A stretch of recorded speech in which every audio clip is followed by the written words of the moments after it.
मैं doctor A V Ramesh, senior consultant ENT, डियोस hospital के यूट्यूब चैनल से एक बार फिर मुखातिब हो रहा हूँ। आपके पिताजी, किसी चचा या मामा की खराटों ने आपकी नींद जरूर हराम की होगी।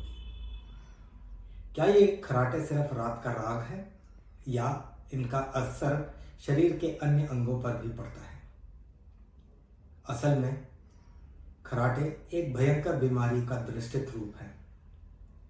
नाक और गले के आसपास मांस के बढ़ने या कमजोर होने पर सांस की नली बंद होने लगती है, ऑक्सीजन की कमी होती है, शरीर सांस लेने के लिए जोर लगाता है, तलवा जोर से फड़फड़ाता है जो हमें खराटों की तरह सुनाई देता है।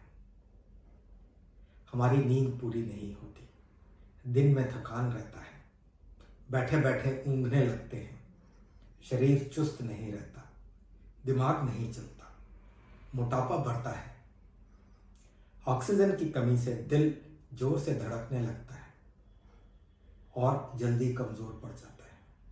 हार्ट अटैक के चांसेस भी बढ़ जाते हैं। खराटों की यह समस्या बच्चों में भी हो सकती है, जो एक गंभीर परिस्थिति है। इसका क्या उपाय है? कद के हिसाब से वजन बनाए रखें, कम करने की जरूरत पड़े तो जरूर करें, वर्जिश कर शरीर को चुस्त रखें, खराटे जरूर कम होंगे।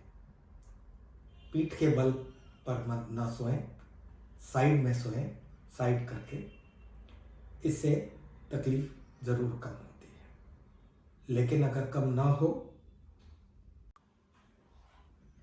अगर आपकी तकलीफ कम ना हो तो हमारे अस्पताल डियोस सफदरजंग एनक्लेव में ज़रूर आएं।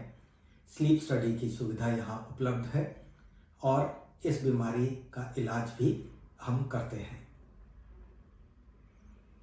अगर आपको ये वीडियो पसंद आए तो चैनल को सब्सक्राइब करें और लाइक करें।